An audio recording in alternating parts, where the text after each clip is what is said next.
Baik, Assalamualaikum warahmatullahi wabarakatuh. Selamat malam teman-teman semuanya. Kembali lagi di webinar Amal KCI Training dan Consulting, yakni webinar gratis yang kami adakan setiap bulannya rutin, di mana webinar ini gratis tanpa dipungut biaya teman-teman. Namun kita tetap menghimbau kepada teman-teman kalau misal nih mau ada yang donasi. Nah, nantinya akan kita salurkan kepada adik-adik yang ada di pondok pesantren dan juga ada di panti asuhan. Teman-teman jangan khawatir karena 100% dana yang terkumpul nantinya akan kami salurkan melalui Jumat Berkah kepada adik-adik yang ada di panti asuhan. Nah, di malam hari yang cerah ini kita ketemu lagi di webinar amal ya teman-teman. Malam hari ini tema kita adalah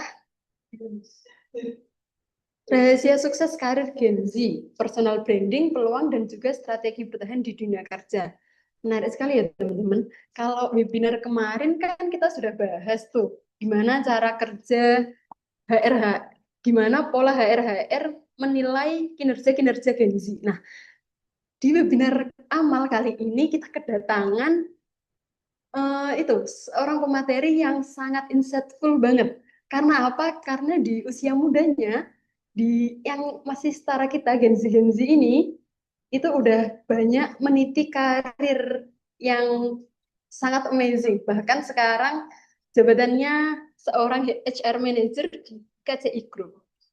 Nah, mungkin buat mengawali sebelum kita mulai, boleh nih teman-teman komentar. Teman-teman ini dari generasi apa sih? Boleh dibantu jawab di kolom komentar biar kita bisa tahu ya. Ini kalangan apakah teman-teman dari Gen Z atau milenial atau bahkan baby boomer. Nah, ini udah ada komen-komennya ya. Kak Unsi Sufa, Gen Z Kak.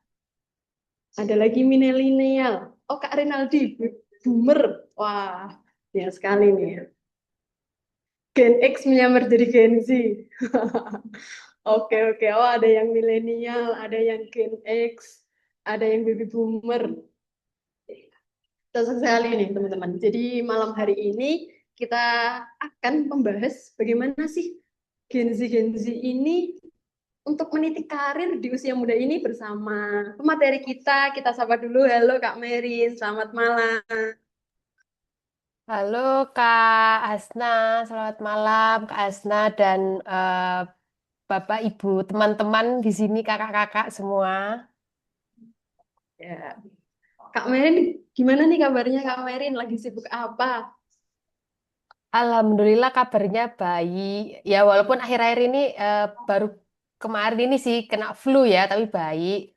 Eh ya kalau kesibukannya sibuk apa ya bekerja, Sibuk banget sibuk ya Kak kerja Merin. ya.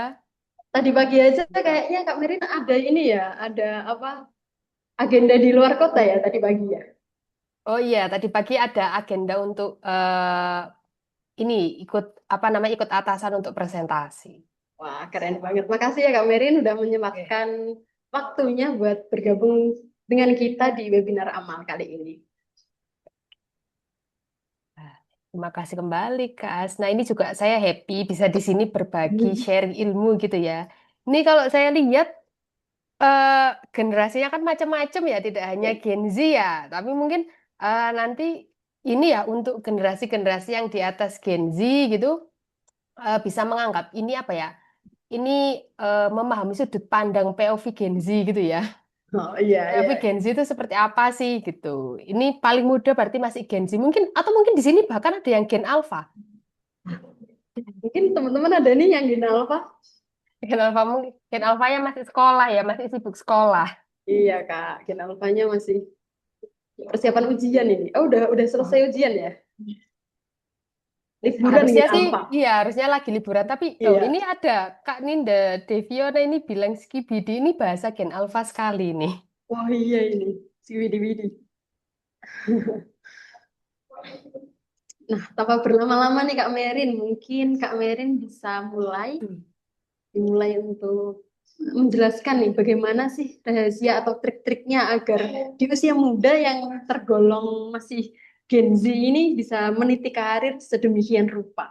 Mungkin bisa dibocorin nih, Waduh, saya khusus kok buat kita. kayak saya merasa menjadi brandingnya kayak orang yang wow banget gitu ya, Kak. Gitu. Emang Jadi, wow banget Kak ya. oke, jadi eh, Bapak, Ibu, teman-teman semua yang di sini mungkin saya lebih ke sharing gitu ya, sharing eh, pengalaman apa sih, apa ya, ya pengalaman saya gitu ya. Jadi apa sih yang sudah apa ya saya lalui setelah dari lulus sampai saat ini gitu ya. Jadi lebih ke sharing praktis aja kayak gimana, seperti itu. Nah, mungkin ini saya mau share screen.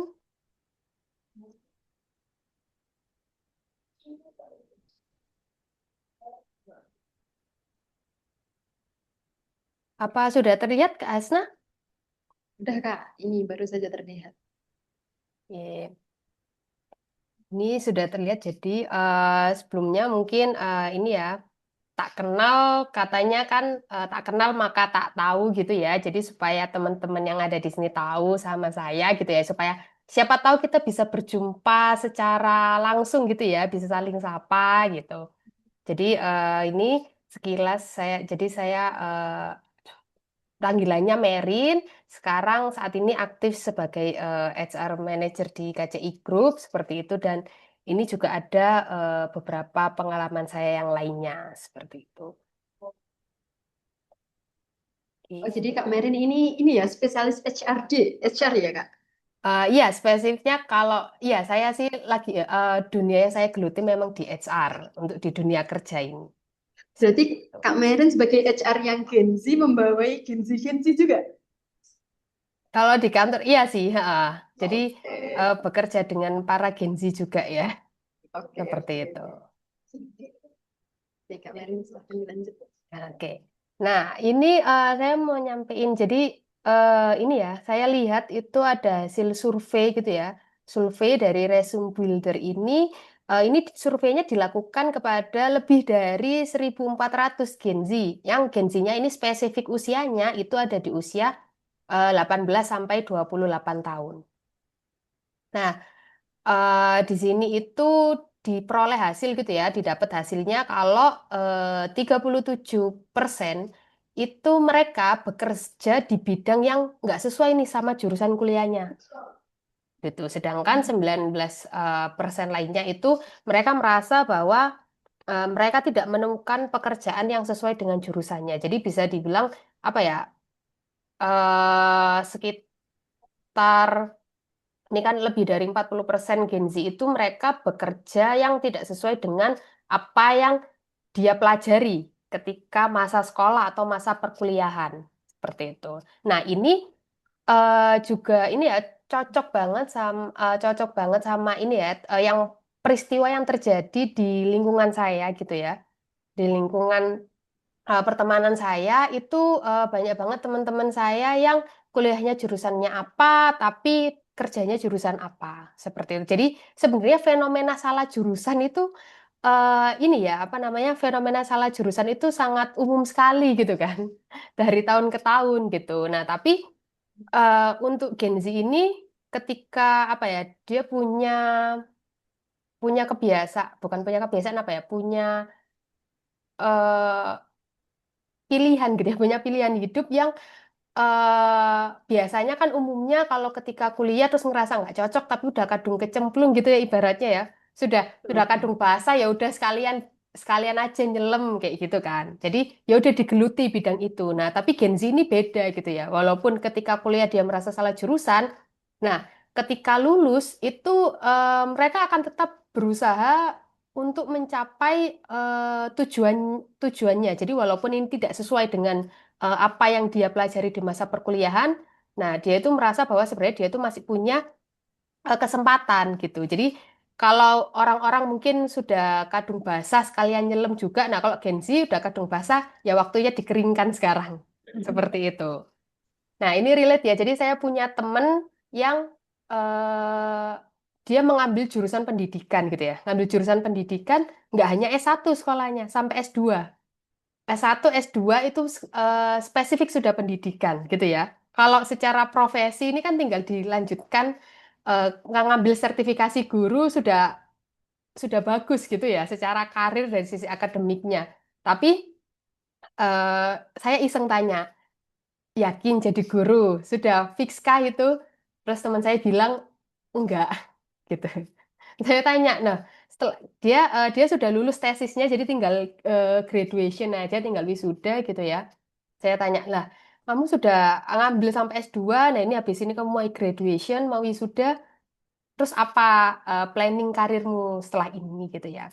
Dia bilang, ya kita apa namanya dilihat dulu aja nanti karena eh, kalau teman saya ini dia punya background ini ya punya suka di hal-hal desain seperti itu. Di hal-hal desain sekarang yang dia lakukan selagi mencari pekerjaan di dunia desain yang dia senangi itu dia aktif jualan freebies untuk Korea-Korea gitu. Jadi jadi kan dia memang ini ya K-popers gitu ya. Jadi dia aktif untuk jualan apa ya merchandise Korea seperti itu. Saya juga punya temen juga ambil di jurusannya pendidikan juga. eh, saya apa namanya? Tapi sebenarnya dari awal-awal semester kuliah itu dia sudah bilang nggak akan jadi guru gitu ya. Tapi sekarang malah jadi ini ya apa namanya kerja lah kerja di perusahaan terkait dengan ekspor impor seperti itu. Lalu ada lagi teman saya yang kuliahnya jurusan psikologi gitu ya. Banyak teman saya di jurusan psikologi yang tidak yang memilih karir tidak di dunia psikologi gitu ya. Kalau psikologi kan gampangnya biasanya jadi guru BK lah atau apa namanya di dunia HR gitu ya. Saya backgroundnya dari jurusan psikologi gitu ya. Jadi masuk ke HR masih selinier seperti itu. Tapi banyak sekali teman-teman saya yang ya kuliahnya jurusan apa, tapi ketika lulus akan mengejar hal yang lainnya seperti itu. Jadi ini mungkin berbeda dari generasi-generasi yang sebelumnya ya. Kalau generasi sebelumnya, walaupun salah jurusan udah kadung kecemplung gitu ya, ya udah dibahasai sekalian gitu. Tapi kalau Gen Z ini beda, kalau dia misalnya sudah bahasa gitu ya, ya dia akan memilih untuk mengeringkan seperti itu. Gitu. Nah, tapi walaupun ini ya mereka ini tidak apa namanya punya latar pendidikan yang jauh berbeda dari apa namanya jauh berbeda dari yang jauh berbeda dari yang mereka minati untuk sesuai dengan pekerjaannya itu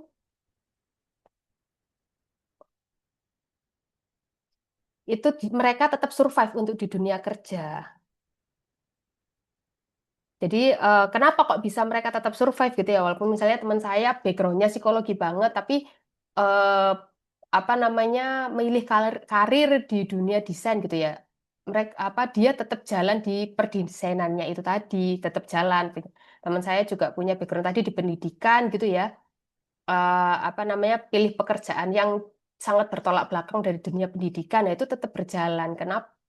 Kenapa kok bisa seperti itu gitu ya? Padahal kan kalau dari sisi HR mungkin ngelihat biasanya itu ada beberapa pekerjaan kan yang mensyaratkan punya jurusan tertentu gitu ya, punya jurusan yang spesifik. Biasanya kalau lowongannya berkaitan dengan desain pasti yang dipilih latar belakangnya itu adalah di dunia desain juga seperti itu. Nah, tapi untuk apa namanya teman-teman yang tidak punya latar belakang desain ini ternyata secara karir juga tetap bisa masuk gitu loh, tetap bisa menembus dunia itu seperti itu, walaupun jurusannya jauh berbeda. Nah, penyebabnya itu alasannya bisa dari ini, dari CV gitu ya. Nah, CV itu di era sekarang ini kita bisa bilang CV ini ada dua gitu ya, ada dua bentuk gitu ya. Ada CV yang digital, ada yang CV konvensional. Nah, saya bahas dulu yang CV konvensional ini ya. CV konvensional ini yang biasanya kita tulis gitu ya. Kita tulis, kita bikin gitu ya. Jadi kayak kita punya pengalaman apa, punya project apa, pernah ikut kepanitiaan apa, aktif apa gitu ya. Nah, ini kita susunkan di sini. Jadi apa yang kita tulis seperti itu. Nah, CV digital ini bukan maksudnya dalam bentuk digital soft file PDF gitu ya, bukan seperti itu gitu ya. Tapi CV digital ini adalah CV yang orang itu bisa lihat langsung bisa lihat langsung hasilnya. Jadi contohnya itu lebih ke portofolio gitu ya. Kalau portofolio itu kan eh, tampilan hasil kerja gitu ya, hasil kerja kita secara nyata yang orang-orang itu bisa eh, mengakses itu gitu ya. Apalagi untuk rekruter-rekruter itu bisa secara terbuka untuk mengakses hal tersebut seperti itu. Jadi kalau dulu CV apa namanya CV konvensional itu apa yang kita submitkan gitu ya ketika melamar butuh CV ya itu yang kita submitkan. Nah, yang kita submitkan itu yang disebut dengan CV konvensional. Nah, tapi CV digital itu adalah eh, apa pengalaman-pengalaman yang kita cantumkan di media digital yang melekat di diri kita. Jadi misalnya kita pernah bikin konten terkait misalnya komunikasi terkait public speaking gitu ya di sosial media kita. Nah, itu menjadi CV digital kita. Terus habis itu ada yang namanya LinkedIn kan ya. Ada yang namanya LinkedIn. LinkedIn ini LinkedIn itu kan tempat kita juga membranding secara profesional ya. Secara profesional di di di ranah digital seperti itu. Jadi eh, LinkedIn kemarin ini sempat saya nemu ada berita gitu ya, Gen Z mengacak-ngacak LinkedIn gitu ya. Nah, seperti yang kita tahu semua LinkedIn itu pembawaannya serius, sangat profesional gitu ya. Serius sangat profesional. Jadi kalau mungkin di sosial media lain kita bisa komen bebas gitu ya, bisa komen bebas, bisa komen kalau misalnya ini ada konten lucu atau ada informasi, ya pokoknya hal-hal yang lucu kita bisa komen WK WK WK gitu ya bunyinya. Nah, tapi kalau di LinkedIn kita polosnya lebih baik. Jadi kayak wah lucu banget. Nah, seperti itu kan, tidak hanya langsung ketawa seperti itu. Jadi ibaratnya LinkedIn ini tempat untuk menjaga image gitu ya, menjaga branding seperti itu. Nah, ini saya sempat nemu. Nah, ini eh sebenarnya kalau kita lihat seperti ini tuh eh, nggak ada yang bermasalah gitu ya. Sudah template pengalaman LinkedIn pada umumnya gitu. Tapi kalau kita baca detailnya gitu ya, di sini misalnya ini jabatannya ada jadi investor gitu ya di salah satu perusahaan selama 8 tahun dari 2018 gitu ya. Kalau kita lihat penjelasannya di sini, ah, I love you brandnya ini gitu kan, I love you, pokoknya brand-brandnya ini disebutkan dari perusahaan ini. Terus ada tulisan lagi sehat semua ya biar aku tetap cantik paripurna nan aduhai coba. Ini LinkedIn diacak-acak oleh Gen Z gitu ya. Ini kan Gawat ya. perusahaan skincare make up seperti itu kan. Ada juga ini untuk eh, untuk yang di bagian makanan ini ya. Kalau yang ini dia bunyinya berhenti menjadi investor di tempat ini karena asam lambung gitu ya. Karena asam lambung. Nah, tapi karena dia suka tantangan, ya sebenarnya dia suka tantangan pedesnya tapi lambungnya menolak keras seperti itu. Nah, image LinkedIn yang biasanya itu sangat serius gitu ya. Ini oleh Gen Z diacak-acak dan waktu itu sangat viral gitu ya. Jadi viral di Instagram iya, di TikTok iya sangat amat rame gitu ya. Jadi banyak juga saya lihat praktisi-praktisi HR yang mengomentari hal ini gitu ya. Yang mengomentari hal ini. Jadi kan kalau dari sini kita lihat peranan digital gitu ya. Peranan digital untuk membentuk branding kita itu sangat seberpengaruh itu. Ini aja yang bercanda aja bisa yang bercanda aja bisa eh, menarik perhatian gitu ya, menarik perhatian kita gitu ya. Apalagi yang serius gitu ya. Apalagi eh, yang benar-benar serius diniatkan supaya untuk oke ini branding yang saya bangun gitu ya. Branding yang mau aku bangun sesuai dengan tujuan pekerjaan yang aku mau, misalnya seperti itu, gitu. Nah, CV digital itu eh, tidak, ya seperti yang saya sampaikan tadi ya, bukan CV dalam bentuk soft file, dalam bentuk PDF gitu ya, bukan seperti itu. Jadi CV digital ini adalah eh, bagaimana kita membranding diri di berbagai platform media sosial. Jadi bisa di LinkedIn paling dekat, karena kalau kita berbicara pekerjaan, nyari pekerjaan itu LinkedIn ini apa ya, salah satu platform yang ini ya, apa namanya, yang besar untuk tempat kita memang mencari kerja dan membranding diri secara profesional. Ada juga sosial media profesional, entah itu TikTok, entah itu Instagram, entah itu Twitter, seperti itu. Lalu ada juga portofolio digital. Portofolio digital ini ya lebih ke, biasanya sih lebih ke bentuknya website-website seperti itu. Website-website sekarang kita tidak harus menjadi ini ya, lulusan dari IT gitu ya untuk bisa membuat website, tapi sudah banyak platform juga yang menyediakan template website gitu ya, template website yang sederhana yang bisa kita modifikasi untuk keperluan portofolio kita seperti itu. Nah, untuk sosial media eh ini ya, sebenarnya Gen Z itu banyak yang punya yang namanya second account biasanya. Second account. Jadi ada main account, ada second account. Kak Asna punya nih second Betul account. sekali Kak Merin. Punya dong, pasti. Punya ya. Ya. Ini eh, menurut saya kalau second account, dari pendapat pribadi saya ya, Iya. sebagai pelaku second account itu bermanfaat sekali ya sebenarnya, karena eh, apa namanya, itu bisa membatasi ruang gerak kita, baik yang secara apa yang mau kita tampilkan di publik dan secara privasi seperti itu. Ini bukan berarti maksudnya adalah membuat tipuan gitu ya, tidak seperti itu ya. Jadi yang kita tampilkan di akun-akun profesional itu ya memang sebenarnya kita apa ada, kita sesungguhnya gitu ya. Tapi kan di ranah yang lebih profesional gitu lah. Kita kan selain itu juga punya kehidupan pribadi yang mungkin hanya untuk bersenang-senang dengan teman-teman seperti itu ya. Iya, Nah, betul eh, Kak. kalau saya sih tim yang setuju ya, ada sosmed main account dan juga second account seperti itu. Jadi bahkan ada beberapa teman saya yang punya sosial media itu beberapa gitu ya, tidak hanya dua ya, tidak hanya dua akun, tapi ada beberapa akun yang memang itu digunakan sesuai dengan kebutuhan brandingnya seperti apa begitu.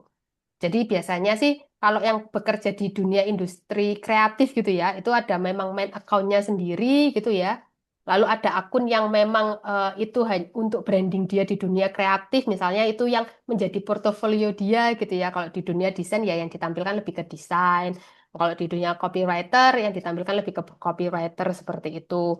Nah, mungkin ada lagi akun yang memang hanya untuk privasi dia seperti itu. Jadi eh, CV apa namanya, CV digital ini bentuknya seperti itu, khususnya untuk sosial media. Saya sendiri juga apa namanya punya beberapa akun sosial media gitu ya. Jadi saya apa namanya, selain akun sosial media saya sendiri itu ada akun yang saya buat untuk khusus spesifik karena saya suka baca buku.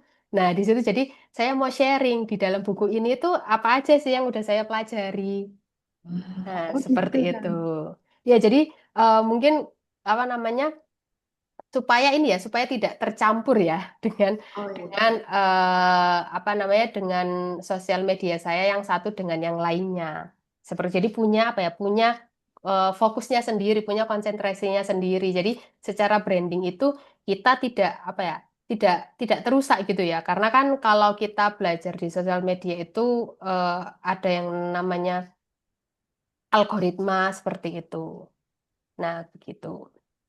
Ini untuk CV digital. Jadi kenapa apa namanya, kalau kita lihat sekarang itu banyak yang bekerja di dunia kreatif itu tidak berasal dari latar belakang kuliah yang jurusan kreatif juga. Seperti itu. Itu karena ini kelebihannya Gen Z ya, karena kita juga lahir dengan apa ya, dengan era digitalisasi gitu ya, semuanya semuanya serba digital. Kita sebenarnya juga apa ya, generasi yang ibaratnya sebenarnya ketika digitalisasi ini datang kita juga nggak tahu belajar dari mana. Kita akan coba-coba juga gitu. Jadi ini salah satu hal positif gitu ya dari Gen Z di luar hal skema hal-hal negatif lainnya yang dipersepsikan oleh eh, apa namanya oleh generasi sebelumnya di dunia kerja gitu ya. Padahal sebenarnya Gen Z ini juga kalau dibilang survive gitu ya, ya survive gitu. Dibilang generasi apa namanya strawberry ya nggak strawberry juga sih sebenarnya. Karena kita juga survive walaupun tadi dengan background yang salah jurusan tadi, kita tetap bisa ngambil kita tetap bisa menggapai cita-cita kita gitu ya. Cita-cita kita, tujuan kita walaupun latar belakangnya ini jauh berbeda gitu ya, jauh berbeda khususnya latar belakang secara pendidikan dengan cita-cita kita. Gitu. Akhirnya kita menemukan kan merumuskan ada CV digital ini, branding secara sosial media. Nah, branding sosial media secara sosial media ini eh saya rasakan sendiri ya gitu ya dampaknya. Karena eh nah, branding secara sosial media ini itu menciptakan sebuah peluang menciptakan sebuah peluang. Jadi kalau dulu itu kita mencari pekerjaan gitu ya, mencari pekerjaan itu dengan mengirim-ngirim lamaran gitu ya, mengirim lamaran seperti itu kan. Jadi ke berbagai macam perusahaan mengirim lamaran. Nah, kalau sekarang dengan adanya CV digital tadi dari rekruter itu dia ada alur yang baru gitu ya. Jadi kalau dulu kita yang mengirim lamaran, rekruter melihat lamaran kita, kalau cocok baru dipanggil ke interview, seperti itu ya. Jadi kan kita menunggu sifatnya.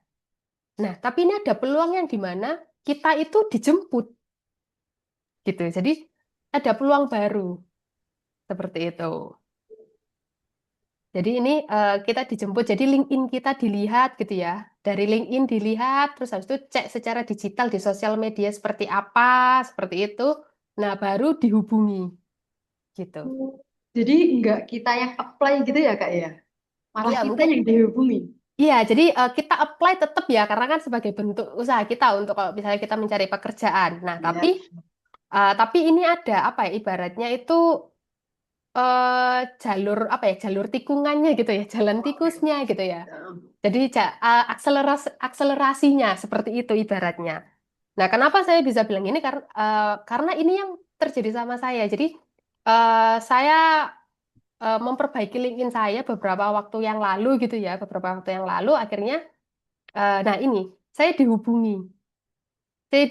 Mungkin ini ya, apa namanya, ada yang namanya eh, job hunter ya. Tapi ini bukan job hunter.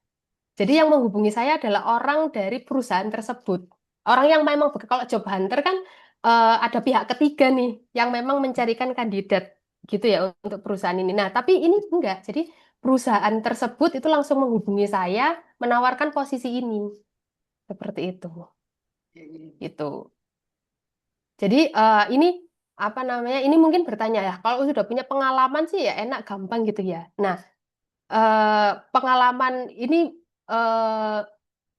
FYI gitu ya untuk sekedar informasi gitu ya. Pengalaman saya mungkin di 2 sampai 3 tahun setelah lulus kuliah waktu itu. Jadi saya ini bekerja di 2 sampai 3 tahun gitu ya. Jadi dengan pengalaman itu eh, kita bisa kok mengambil jalur tikungan ini seperti itu. Nah, ada juga teman saya yang lain pengalamannya belum selama saya gitu ya. Dia 1 2 tahun pertama lulus itu juga mendapatkan tawaran yang sama seperti itu. Jadi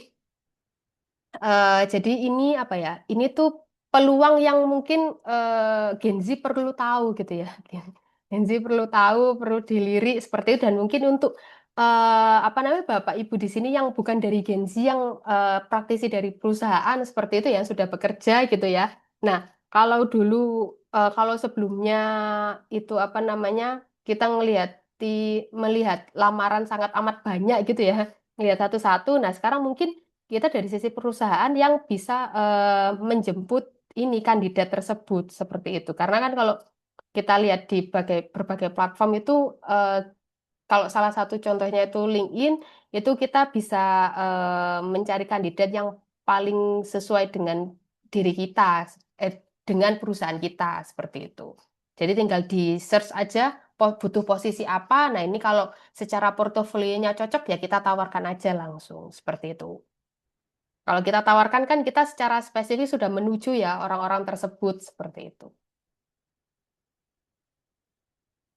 Nah, gimana cara memanfaatkan peluang itu tadi gitu ya? Memanfaatkan peluang itu tadi. Nah, mungkin untuk apa namanya, apalagi khususnya belum punya pengalaman seperti itu. Nah, yang pertama itu kita harus membangun skill dulu. Aktif nih, cari skillnya dulu. Entah itu ikut pelatihan, kursus gitu ya, atau sekarang kan dari Kemenaker ada ini ya, ada apa namanya program magang besar-besaran seperti itu ya. Nah, itu kita ikut magang di situ gitu ya.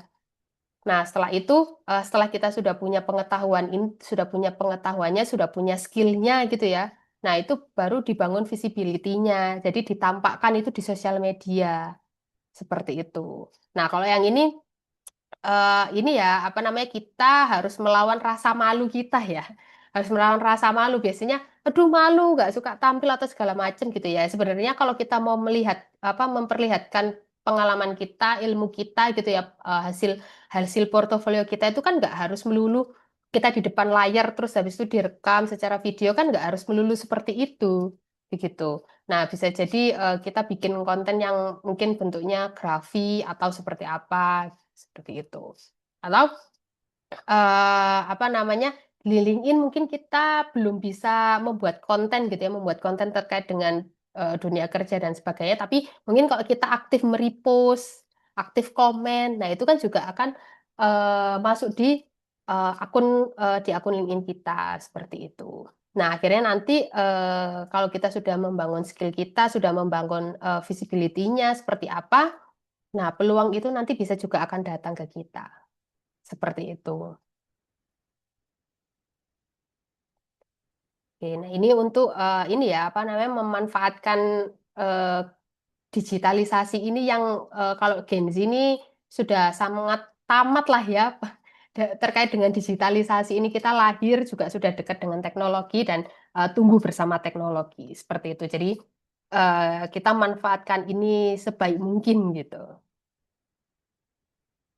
Nah, tapi dibalik kemudahan-kemudahan itu tadi gitu ya, kemudahan-kemudahan tadi dalam membranding diri, dalam memperlihatkan apa sih yang kita punya itu ya ke para rekruter, ke perusahaan-perusahaan gitu ya, bahwa kita ini pantas dan cocok untuk bekerja di perusahaan tersebut, itu adalah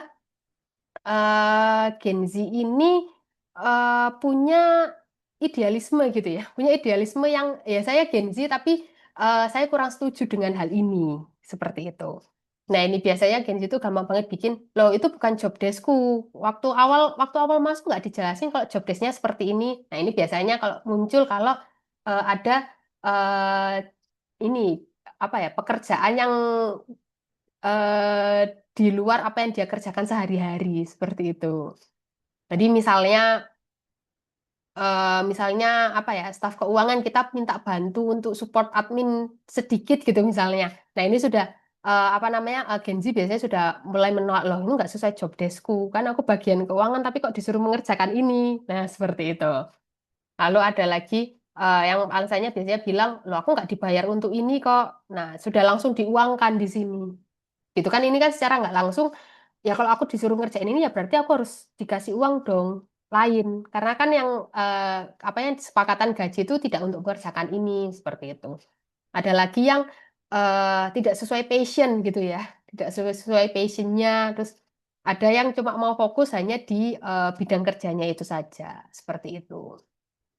Nah ini yang menurut saya menjadi penghalang gitu ya, menjadi penghalang Gen Z, dan ini yang menjadi apa ya, menjadi yang dilihat oleh generasi-generasi sebelumnya gitu ya di dunia kerja ya ini kayak Gen Z itu hanya mau apa yang mengerjakan apa yang dia suka aja gitu ya. Kalau di luar itu pada nggak mau gitu. Nah, padahal setelah saya masuk di dunia kerja gitu ya, selama saya masuk di dunia kerja, setelah saya eh,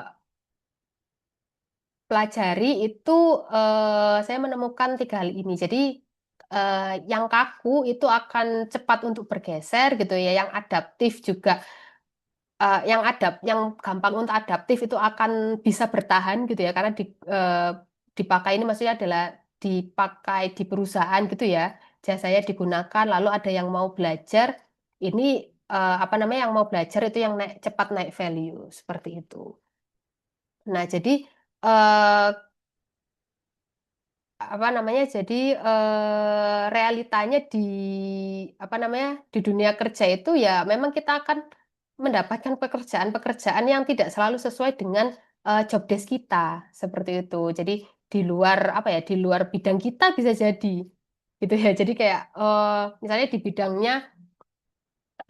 HR seperti itu ya, bidang HR. Terus habis itu nanti diminta untuk membantu bidang yang lain. Nah, seperti itu. Memang kenyataannya sih seperti itu gitu ya. Kenyataannya memang seperti itu dan kita harus apa ya? Harus apa ya? Harus menerima dulu gitu loh. Harus menerima dulu bahwa memang seperti ini. Jadi jangan dipertentangkan dulu, jangan langsung ditolak. Ya nggak mau kan, nggak seperti itu perjanjian awalnya. Nah, sebenarnya jangan seperti itu dulu gitu, daripada kita memaknai gitu ya, memaknai ini langsung secara negatif, kenapa kita nggak melihat dulu sisi positifnya sih? Misalnya kita diberi pekerjaan baru di luar job desk kita, gitu. Ya mungkin memang kita nggak bisa gitu ya, kita nggak bisa. Tapi kan mungkin dari situ kita jadi belajar. Mungkin dari situ kita jadi belajar hal baru, kita jadi tahu, oh ternyata cara kerjanya itu seperti ini, Bener banget, Kak. Bener gitu. banget.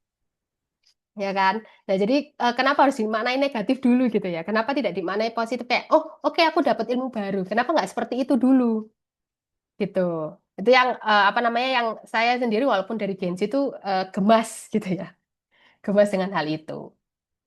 Nah, ini ya. Jadi terus mungkin kita ini ya apa namanya?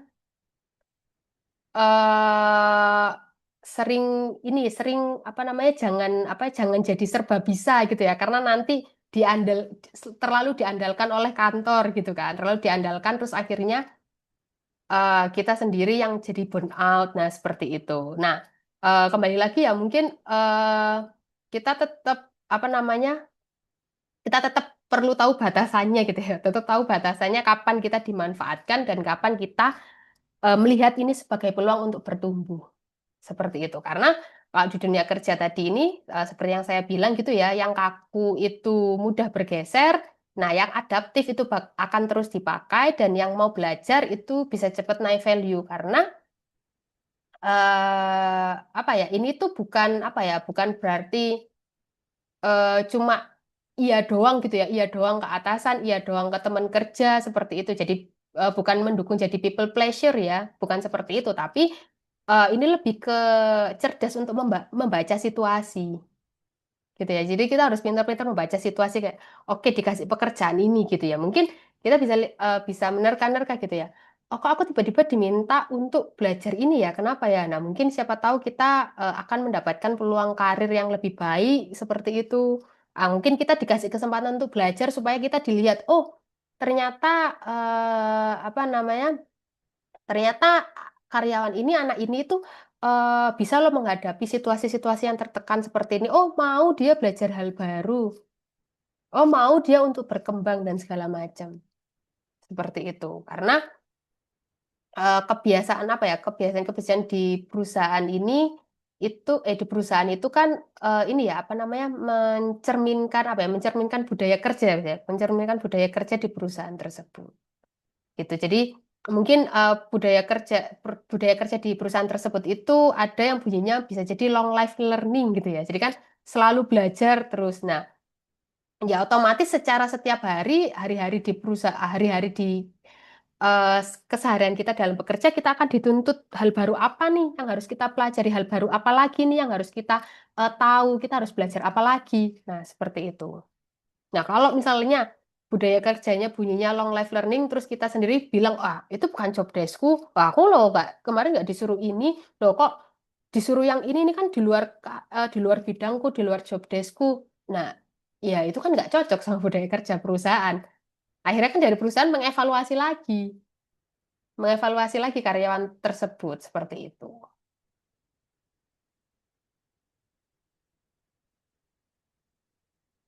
Nah, ini ya. tambahan kerja mesti yang dinilai itu seringkali secara negatif dulu gitu ya. Tambahan kerja sama dengan eksploitasi gitu ya.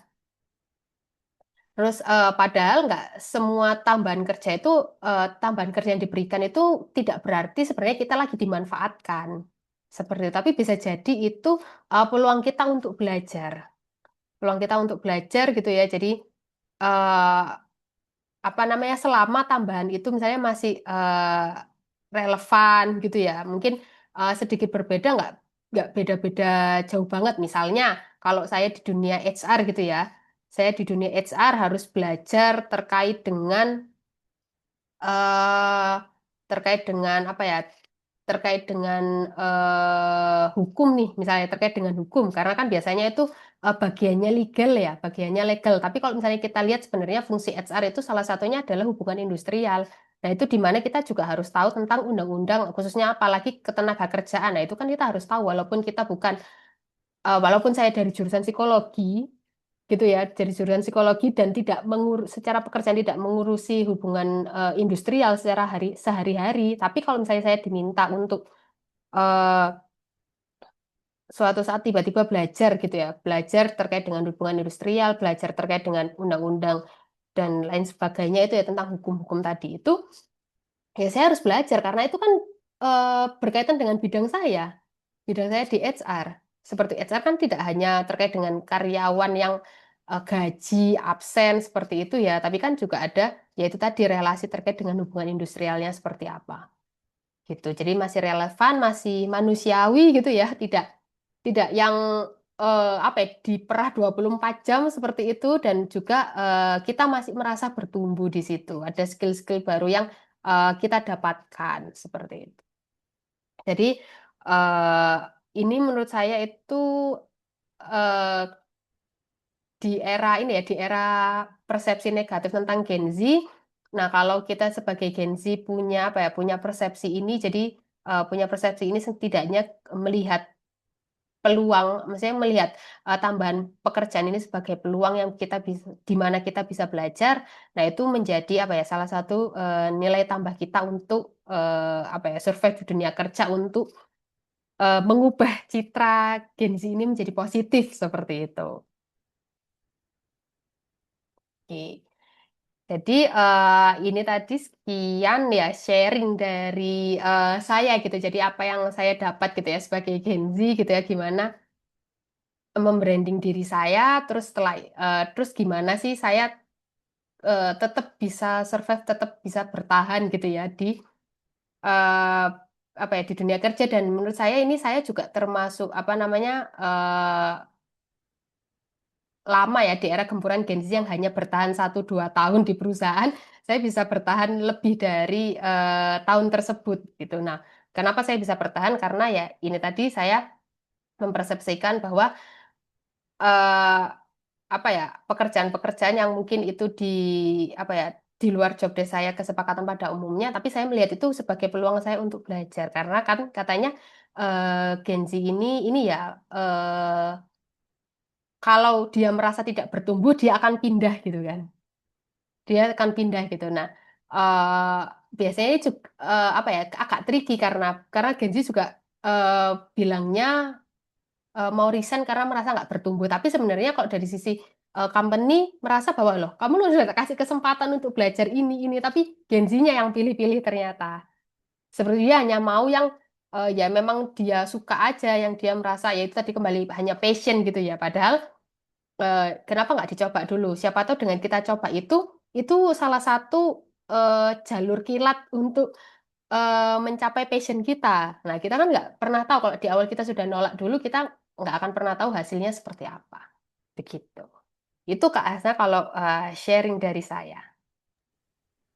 Wah, menarik sekali nih Kak Merin ya. Jadi Gen Z itu unik ya Kak ya.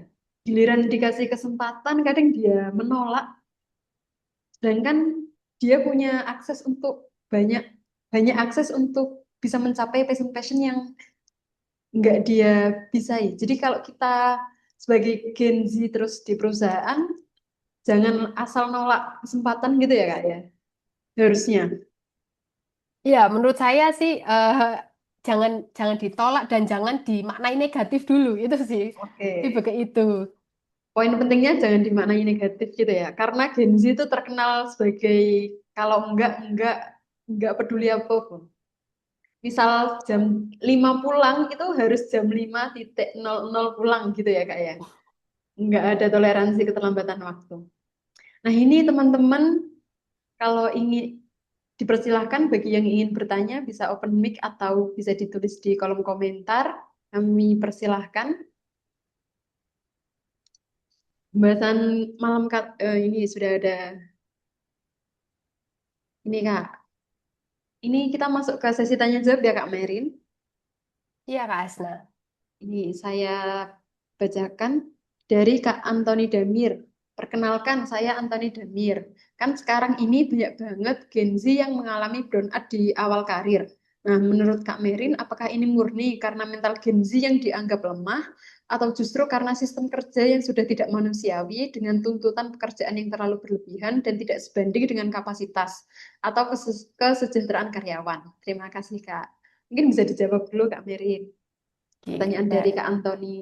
baik, akan saya jawab ya. Jadi Gen Z ini memang ini ya, memang murni karena mentalnya yang lemah atau karena memang mungkin seharusnya dunia kerja sudah harus berubah gitu ya, harus berubah karena mungkin ternyata selama ini terlalu kejam gitu ya.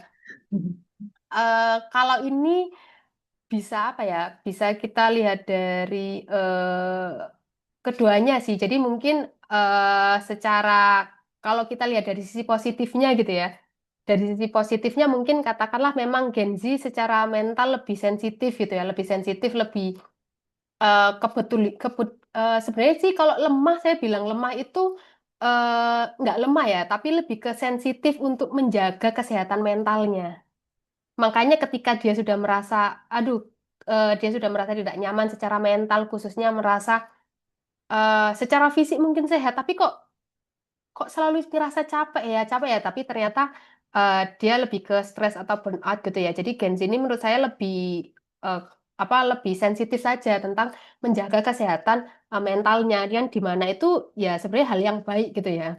Hal yang baik karena kita berarti Gen Z ini adalah generasi yang peka terhadap dirinya sendiri. Dia tahu kapan dia lemah, bukan, kapan dia lelah gitu ya. Kapan dia lelah, kapan dia butuh butuh istirahat khususnya secara mental karena kalau kita lihat awareness tentang kesehatan mental itu masih belum ini ya, maksudnya kayak masih belum yang apa ya, yang semua orang itu benar-benar peka tentang itu gitu. Orang kalau ngasih makan tuh hanya secara fisik gitu ya, biasanya secara fisik tapi secara mental enggak seperti itu. Nah, eh itu kalau dari sisi positifnya dari Gen Z gitu ya dengan keadaan yang sekarang. Nah, kalau dari sisi positif dari tentang dunia kerja ya mungkin memang benar dunia kerja perlu berubah gitu ya. Karena kan zaman ini kan sudah tidak seperti dulu lagi seperti itu. Nah, mungkin itu generasi-generasi sebelumnya ya mungkin ya menerima aja gitu ya, menerima aja dan merasa bahwa eh, bekerja itu seperti ini gitu ya. Tapi dengan adanya Gen Z yang mulai masuk ke dunia kerja gitu ya, bahkan kan di era-era ini kan angkatan Gen Z itu sudah banyak gitu ya, banyak yang menduduki dunia kerja itu memberikan warna baru, memberikan apa ya, evaluasi gitu ya, evaluasi kepada perusahaan, kepada dunia kerja bahwa oh ternyata pekerjaan yang seperti ini itu tidak selamanya baik gitu ya. Kita harus melakukan perubahan. Nah, ini dianggapnya apa ya dianggapnya keterlaluan atau tidak. Nah, ini karena kan setiap perusahaan punya habitnya beda-beda. Nah, kalau ini saya tidak bisa menjawab apakah itu memang keterlaluan atau tidak, karena tergantung dengan kebiasaan di perusahaan-perusahaan masing-masing. Seperti itu, eh, Pak Antoni, begitu. Jadi semoga menjawab. Kalau saya dari sisi dua-duanya ya. Jadi sama-sama ada positifnya dengan kesensitifan Gen Z ini berarti kita lebih sehat gitu ya, lebih sehat secara mental dan jasmaninya. Nah dari sisi perusahaan juga ya bisa menjadi perbaikan seperti itu. Da- Kita lihat dari sisi positifnya seperti itu. Ya, seperti itu Pak Antoni. Mungkin ada tambahan atau kurang jelas? Apakah sudah jelas Pak Antoni? Jadi harus dilihat dari kedua sisi yang sama-sama positif gitu ya Kak, ya. Iya, kalau dari saya ngelihatnya dari sisi positifnya seperti itu. Nah, ini Kak Antoni menjawab. Terima kasih Kak Merin. Berarti kita harus belajar ngatur mood dan ego sendiri ya. Iya, Pak. Kalau dari saya ya memang seperti ini kan kita hanya bisa mengontrol diri kita gitu. Baik, untuk pertanyaan selanjutnya dari Kak Fiona. Jika diminta memberikan satu prinsip utama agar Gen Z ini mampu bertahan dan berkembang secara berkelanjutan di dunia kerja, apa ada hal yang paling krusial, Kak?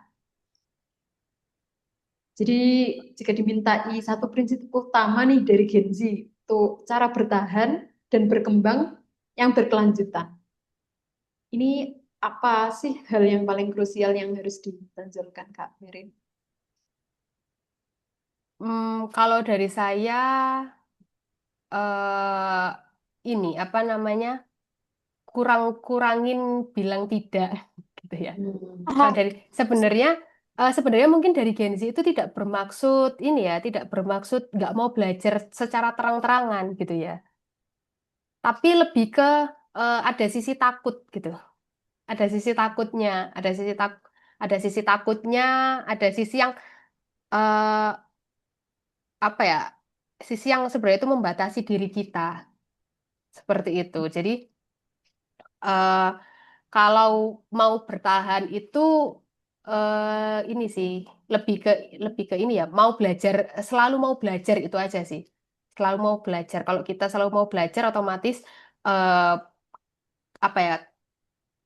menolak menolak gitu ya, menolak apa kita akan mengurangi menolak hal-hal baru seperti itu. Jadi anggaplah apa yang ditawarkan, apa yang diberikan, walaupun itu di luar job desk kita gitu ya, di luar job desk kita, di luar kesepakatan kerjanya, ya anggaplah itu hal baru, ilmu yang baru. Siapa tahu mungkin di perusahaan ini itu termasuk job desk orang lain, tapi ketika kita pindah di perusahaan yang lain dengan jabatan yang apa dengan jabatan yang ada di perusahaan eh, itu apa namanya yang kita kerjakan di perusahaan sebelumnya itu bermanfaat. Seperti itu. Siapa tahu pekerjaan-pekerjaan yang selama ini apa ya, yang kita nggak pernah tahu tujuannya dan segala macam itu sebenarnya mengembangkan diri kita. Gitu. Jadi kalau hal yang paling krusial itu ya ini sih harus selalu mau belajar gitu. Jadi seperti yang Kak Merin jelaskan di awal tadi ya, Kak, kita harus selalu adaptif gitu ya terhadap perubahan-perubahan. Iya, kita harus selalu adaptif ya karena kan eh, era digital itu perubahannya cepat ya. Iya. Perubahannya cepat.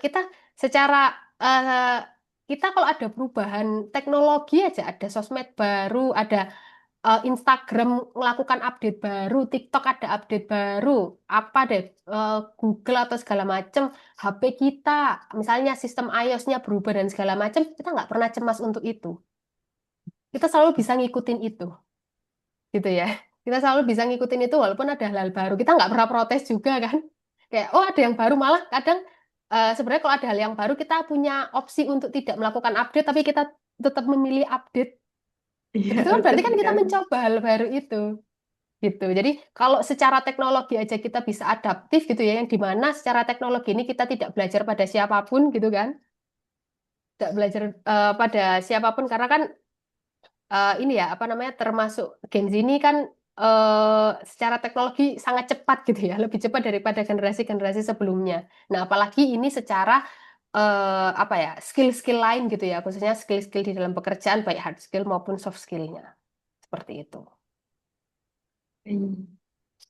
itu tadi Kak Fiona jawaban dari pertanyaan yang diajukan, apakah sudah memenuhi kriteria atau mau ada follow up pertanyaan lagi nih, Kak Fiona? Silahkan.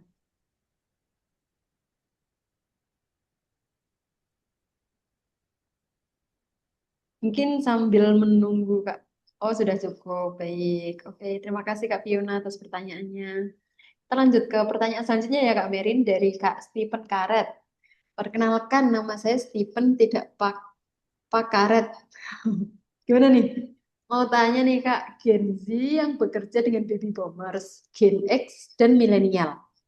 Strategi komunikasi kolaborasi yang seperti apa yang paling efektif untuk membangun trust dan menunjukkan kompetensi di hadapan atasan atau rekan dari generasi yang memiliki nilai kerja dan ekspektasi yang berbeda? Wah, jadi dia ini bekerja bersama gen-gen yang lain ya. Ada baby boomers, ada Gen X juga, dan juga milenial. Nah, ini bagaimana Kak cara komunikasi yang paling baik untuk membangun kolaborasi biar mereka ada trust ke Gen Z? Silahkan Kak Mary. Eh, ini pola komunikasinya eh jadi supaya untuk diterima dengan generasi yang lain ya, di mana ya mungkin generasi-generasi ini kalau ketemu sama kita udah anak mental strawberry nih udah seperti itu kan. Kita kita membaur dulu dengan mereka pastinya. Jadi strateginya ya membaur dulu. Jadi walaupun ada ketidakcocokan dan lain sebagainya, kita terima dulu, gitu ya. Kita terima dulu kayak mungkin secara gaya komunikasi kayak, aduh, ini ngomongnya aku jadi style bapak-bapak banget, jadi style ibu-ibu banget. Nah, seperti itu ikutin aja dulu gitu. Jadi apa namanya? Karena kan ibaratnya kita yang pendatang gitu ya, kita yang pendatang di lingkungan kerja tersebut. Jadi kita yang harus belajar dulu, harus tahu dulu. Oh, berkomunikasi di tempat kerja ini seperti apa sih? Oh, orang-orang di sini gimana sih? Nah, itu jadi kita dulu yang harus belajar gitu ya. Jadi jangan langsung kita yang membatasi diri menolak kayak, aduh nggak mau ini komunikasinya kayak ibu-ibu banget, aduh kaku banget, aduh gini banget, aduh gitu banget. Ya, namanya juga kita pendatang ya. Kita namanya juga pendatang, jadi ya harus tahu dulu gitu area lingkungan tersebut itu seperti apa gitu. Baru nanti kalau sudah paham, mereka sudah nerima ke kita gitu ya, sudah terima kita dan lain sebagainya, baru kita tunjukkan warna kita. Seperti baru kita tunjukkan warna kita tunjukkan apa yang kita bisa. Nah, seperti itu. Jadi eh, kalau apa namanya adaptasi itu kan supaya bisa ya kita harus menerima dulu kan. Kalau kita tidak mau menerima mereka ya gimana kita diterima oleh mereka. Nah, seperti itu sih Kak Steven. Seperti Jadi untuk awal-awal kita harus membaur bersama mereka gitu ya Kak ya. Kita pahami polanya dulu gitu ya. ya, jadi ibaratnya mencari apa ya? Mencari celahnya dulu kan ibaratnya eh, kalau kita belum diterima gimana kita mau didengerin. Nah, kuncinya kita harus diterima dulu di situ. Gitu. Karena kan toh selama ini juga apa namanya apa ya wajar banget ketika kita kenal pertama-tama sama semakin kenal lebih dalam itu kan banyak sifat kita yang berubah ya. Sebenarnya sih bukan sifat yang berubah ya, tapi kelihatan aja warna aslinya gitu kan. Kita kan sering banget temenan, "Ah, aku kira kamu dulu pendiam, ternyata yapingnya banyak banget, suka ngomong, cerewet ternyata." Nah, itu kan kejadian-kejadian yang wajar seperti itu. Gitu sih Kak Hasna. Baik, itu seperti itu Kak Steven. Mungkin ada yang mau ditambahi follow up untuk pertanyaannya atau merasa sudah cukup? Jadi kita harus kayak awal-awalnya kita berbaur dulu sama mereka baru nanti kita tonjolkan, kita perlihatkan warna asli Gen Z itu kayak gimana. Biar kita diterima dan nah ini Kak ada pertanyaan lagi. Teman-teman tetap stay tune ya nanti sebentar lagi akan ada link buat absensi yang akan dibagikan di kolom komentar. Jadi tetap stay tune di webinar kali ini. Ini ada pertanyaan dari Kak Bagas nih Kak Merin. Menurut Kak Merin, kapan sih idealisme harus dipertahankan dan kapan harus dilepaskan Kak? Kita ngomong idealisme Kak. Idealisme kapan dipertahankan, kapan dihilangkan? Kalau menurut saya, tolak ukurnya ketika itu tidak membawa dampak baik untuk kita. Gitu. Jadi ketika kita mempertahankan idealisme ini, kita merasa bahwa, oh kok aku mulai stagnan ya, kok aku nggak berkembang ya, oh kok dengan aku memegang idealisme ini, banyak orang yang jadi menghindari aku misalnya, atau atau banyak atau banyak kesempatan yang aku lewatkan seperti itu. Jadi ketika kita merasa bahwa idealisme yang kita pegang ini itu tidak memberikan dampak yang positif seperti itu, atau membuat kita tidak berkembang, stagnan seperti itu.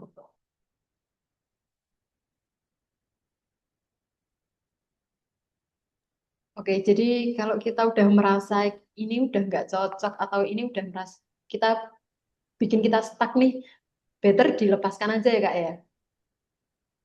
Iya, Kak Hasna. Jadi di situ mungkin kita harus berkompromi dengan diri kita gitu ya, nego ke diri kita sendiri bahwa oh, eh, kayaknya ini prinsip yang ini deh yang eh, kurang tepat kalau eh, saya pertahankan terus-terusan seperti itu. Gitu. Baik, baik Kak Merin. Wah, ini pertanyaan, jawabannya bagus sekali ya. Untuk Kak Bagas, apakah sudah cukup atau mau ada follow-up lagi Kak? Ini bagi teman-teman yang mengisi link, kami persilahkan untuk mengisi link agar nanti ada sertifikat gratis, sertifikat yang langsung dikirimkan di email teman-teman. Nah ini Kak, ada follow up pertanyaan Kak. Nah ini, pengennya idealis, tapi ketika ditekuni tidak terlalu bagus karirnya. Padahal pekerjaan dan profesi ini sangat saya sukai. Sementara ada kesempatan lain di luar bidang profesi, tapi malah menghasilkan dan dihargai, serta diakui. Nah, menurut Kak Merin ini, Kak Ramadana harus gimana nih Kak? Menurut saya, Iya. nggak, kalau menurut saya dan kalau saya jadi Kak Romadona, Ya. saya akan ngejar itu profesi yang berpeluang itu lebih menghasilkan, lebih dihargai, lebih diakui. Karena Hmm. kalau saya sudah masuk di bidang itu, terus kan jadi orang-orang juga akhirnya jadi mengakui saya kan. Orang-orang jadi mengakui saya jadi dikenal oleh orang-orang gitu kan. Nah, baru saya akan eh, kalau misal apa namanya kalau ketika ini ya apa namanya ketika saya masih suka dengan bidang saya yang sebelumnya yang saya tekuni tapi karirnya nggak terlalu oke, nah baru saya akan menciptakan peluang baru di situ. Jadi saya akan ngambil pekerjaan yang tidak ini ya apa namanya yang mungkin saya tidak terlalu suka, tapi ketika saya sudah masuk di situ orang-orang akhirnya jadi tahu saya, kenal saya. Nah di situ ketika saya sudah dikenal, nah saya bisa menciptakan apa namanya branding baru lagi bahwa oh selain Merin bisa melakukan pekerjaan ini, Merin juga bisa ini loh, seperti itu. Jadi malah bagus. Jadi saya punya temen, eh, dia ini suka banget terkait dunia make up, suka banget entah dia merias dirinya sendiri, entah dia merias orang lain, tapi dia ini suka banget gitu. Suka banget. Tapi kalau saya tanya, kamu mau kerja serius di bidang ini gitu ya? Ya pastinya mau dia. Dia mau. Terus, tapi waktu itu dia ambil jurusannya jurusan ini psikologi gitu kan. Karena dia nggak ambil jurusan make up gitu nggak? Dia ambil jurusan psikologi. Lah kenapa kamu ngambil jurusan psikologi? Kenapa nggak ambil make up? Kan ada jurusan itu. Dia bilang dia bilang dia akan ambil jurusan psikologi untuk membangun karir di bidang psikologi gitu ya, di bidang dia waktu itu peminatannya di dunia yang sama seperti saya di bidang HR gitu ya. Dia akan menghasilkan uang di bidang ini, di pekerjaan ini untuk memenuhi hobi-hobinya terkait dengan make up tadi. Seperti itu. Jadi biasanya tuh orang kan ini ya, apa namanya, kesandungnya itu adalah eh, karirnya itu apa namanya pekerjaan yang dia suka itu dirasa tidak menghasilkan seperti itu. Nah, caranya bisa seperti itu. Umumnya kayak gitu ya Kak, umumnya. Iya, Dan umumnya begitu. ada lagi Kak, bagaimana cara mengatasi rasa tidak suka ini Kak? Biar menjalannya dengan sepenuh hati, karena meski diakui, saya merasa kok setengah hati menjalankan. Iya, karena kembali lagi ya kan bukan hal yang kita suka. Jadi kita ya jadi aduh malas-malasan mungkin melakukan itu hanya untuk ini ya menggugurkan kewajiban aja seperti itu. Jadi datang kerja ya udah memenuhi absen gitu kan sesuai jam kerja. eh mungkin bisa diambil dari itu dalam pekerjaan tersebut apa sih yang disuka? Apa sih yang disuka dari pekerjaan tersebut yang bikin kayak mungkin dari temennya, dari lingkungan kerjanya, pertemanannya mungkin atau eh, apa ya eh, kesenangan itu mungkin bisa apa yang kita ciptakan kan sebenarnya. Jadi jadi kebahagiaan itu bukan yang kita temukan tapi yang kita ciptakan. Gitu. Ya. Mungkin kita perlu menciptakan lingkungan kerja yang menyenangkan di situ. Katakanlah mungkin dari apa tapi lingkungan kerjanya di situ nggak nyaman gitu ya. Nggak nyaman, kurang Terbuka ya, bos.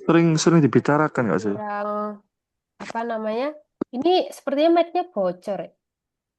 Ya Kak, sudah Kak. Oke. Nah, jadi gimana caranya ya kita yang menciptakan kenyamanan itu supaya kita enjoy di situ. Jadi kalau teman-temannya mungkin nggak apa kurang menyenangkan katakanlah kalau dari lingkungan teman ya kita ciptakan lingkungan yang menyenangkan supaya kita bisa bertahan seperti itu. Atau mungkin teman-temannya sudah menyenangkan ya syukur kita mensyukuri itu bahwa oh iya ya ini teman-temanku di sini sebenarnya menyenangkan banget, seru-seru banget. Tapi nggak pernah keberadaannya nggak pernah tak hargai karena aku terlalu fokus pekerjaan ini bukan pekerjaannya nggak yang tak mau. Nah mungkin seperti itu. Begitu Jadi, Kak Romadona. jadi begitu Kak Romandona. Semoga Kak, ya semoga membantu dan menjadi bahagia di tempat pekerjaannya yang sekarang. amin. Jadi di awal-awal masih tersiksa sedikit nggak apa-apa ya Kak ya. Emang harus kita harus tersiksa bersakit-sakit dahulu untuk berenang-renang kemudian. Iya kan kalau kata peribahasa kan berakit-rakit ke hulu, berenang-renang ke Berenang-renang ke tepian. tepian. Terima kasih Kak. Baik. Nah, untuk teman-teman jangan lupa untuk mengisi absen ya yang sudah ada di kolom komentar. Ini Kak, ini udah makin malam, tapi saya masih punya satu pertanyaan nih Kak. Ini murni dari saya sendiri ya Kak ya, karena saya penasaran banget nih. Kan tadi Kak Merin bilang kalau kita itu harus branding di sosial media dan lain sebagainya untuk CV digital kita. Nah, boleh nggak sih Kak, kayak kita itu memoles CV itu. Jadi nggak semata-mata yang misalnya saya pernah magang di staf keuangan, terus saya poles nih kata-katanya dan lain sebagainya agar agar bisa menarik dan dibaca tuh enak. Itu boleh nggak Kak? Iya, sangat boleh sekali ya. Sangat boleh karena kan kita berbicara tentang branding ya. Oke. Kan berbicara tentang branding. Jadi kan apa ya? Kita pasti membuat diri kita itu terlihat sangat baik, mencuri mata seperti itu kan. Jadi kayak benar-benar bisa dilirik gitu kan. Bisa dilirik gitu. Nah, tapi selama selama itu tidak membual ya. Selama itu nggak bohong. Hmm. Seperti itu. Selama itu nggak bohong. Jadi misalnya brandingnya pernah mengerjakan project A gitu ya. Nah, tapi sebenarnya dia nggak pernah ngelakuin project A. Itu cuma misalnya katakanlah dia dapat itu dari cerita temennya kah, atau mungkin temennya yang punya project itu, tapi dia melihat progresnya dan segala macam. Ya, jangan seperti itu. Itu kan masuknya ke bohong ya. Tapi kalau kita sudah punya pengalaman mengerjakan project A, lalu kita menulis itu dengan baik gitu ya, kita poles supaya terlihat menarik ya nggak apa-apa, wajar aja. Karena kan itu kekuatan branding malah seperti Oke. itu. Oke, terima kasih Kak Merin atas waktu dan penjelasannya. Sebelum ke closing penutup, boleh nih kita ini foto dulu ya Kak ya, buat dokumentasi. Ya nggak afdol sih biasanya kalau nggak foto-foto Iya, dulu ini. betul banget Kak. Untuk teman-teman mungkin bisa dipersilahkan untuk on cam. Kita akan mengambil sesi foto berdokumentasi. Setelah ini Kak Merin nanti closing penutup ya Kak Merin. Dipersilahkan, dipersiapkan, mohon dipersiapkan. Oke. Ayo, silakan teman-teman untuk on kamera. Perlihatkan wajah cantik dan wajah ganteng-ganteng teman-teman semua.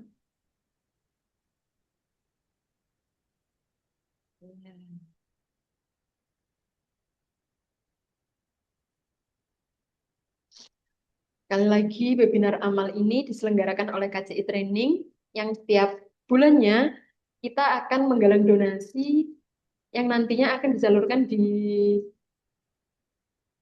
dalam kegiatan Jemaah Berkah yang disalurkan kepada anak-anak yatim piatu di pondok pesantren dan juga panti asuhan. Mungkin untuk teman-teman yang ingin berdonasi nanti kami lampirkan rekening untuk donasinya. Baik, untuk yang lainnya silahkan on kamera. Ini teman-teman, kok nggak ada ya? Oke, sudah satu dua. Mungkin masih malu-malu Kak Hasna kayak padahal cantik-cantik, ganteng-ganteng. Iya loh, padahal.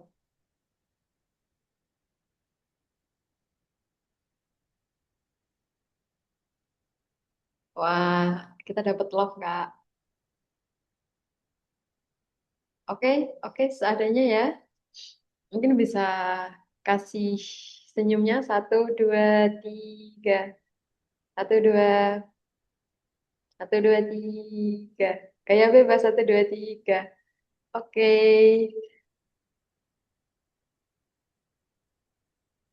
Terima kasih, Kak Merin, untuk jawaban yang insightful buat saya. Mungkin sebelum ditutup nih, Kak Merin boleh dong kasih closing statement-nya.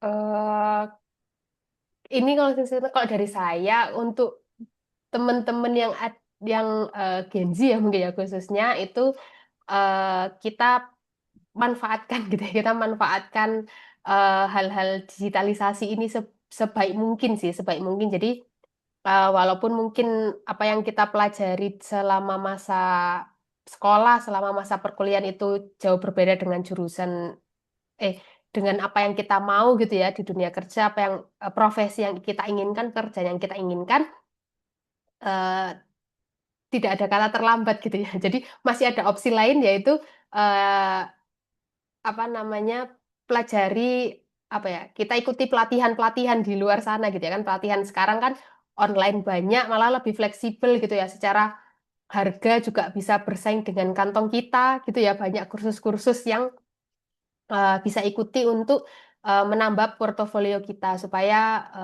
ini apa supaya kita bisa mencapai gitu ya, mencapai mewujudkan eh, pekerjaan atau profesi yang kita mau seperti itu.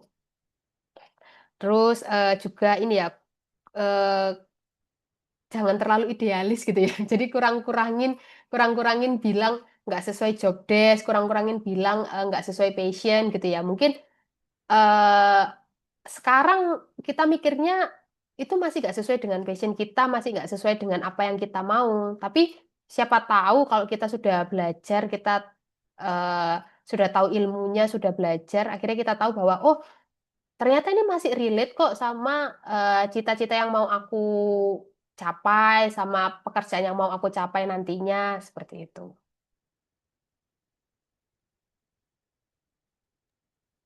Itu sih, Baik, Kak. terima kasih Kak Merin atas sharing dan materi yang sangat insightful ini. Mungkin teman-teman nggak semua Gen Z ya. Jadi ada yang milenial, ada yang boomers. Itu bisa bisa menjadikan insight baru untuk apa ya? Mereka Memahami. memahami Gen Z ini ya Kak ya. Ya, jadi ini ya tidak semua Gen Z mungkin itu juga mentalnya strawberry gitu ya. Mungkin sebenarnya mereka itu termasuk survive gitu. Cuma mereka pilih-pilih aja Mas Ihan. Pasti pilih-pilih. Baik, mungkin untuk webinar kali ini kita cukupkan sampai sekarang ya teman-teman. Jangan lupa untuk mengisi link dan juga teman-teman yang ingin berdonasi bisa di rekening yang sudah terlampir.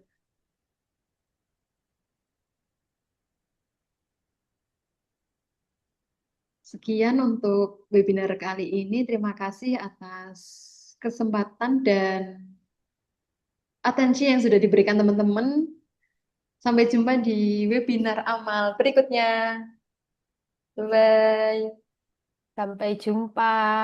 Terima kasih Kak Merin. Terima kasih kembali Kak Hasna.